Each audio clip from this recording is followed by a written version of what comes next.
জগতে কারবা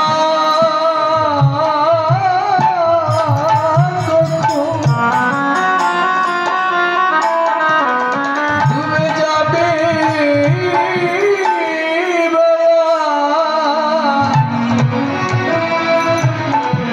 ওরে ভাগ্যের কথা যায় না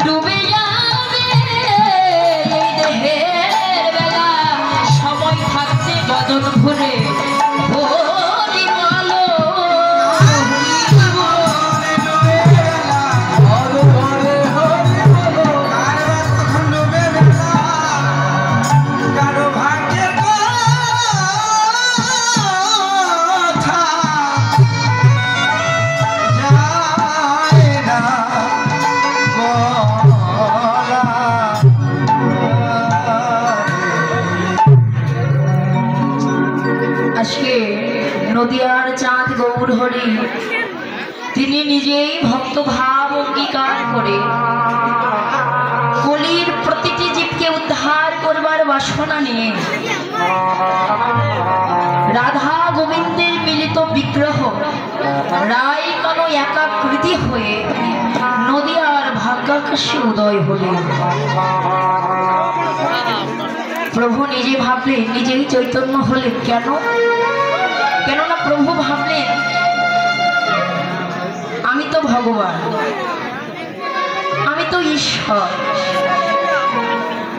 আমি ভগবান যদি ভগবত্ব নিয়ে থাকি, আমি ঈশ্বর যদি ঈশ্বরত্ব নিয়ে থাকি, তাহলে তো কোনোদিন এমন ভক্ত সঙ্গ আমি করতে পারবো না।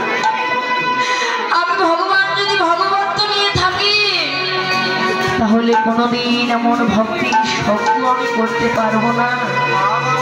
এমন ভক্ত সঙ্গ আর ভক্তির চরণ ধুলি পাওয়ার আশায় আমার ভগবান নিজেই ভক্ত ভাব অঙ্গীকার করে নিজেই ধুলার ধরা এসেছে।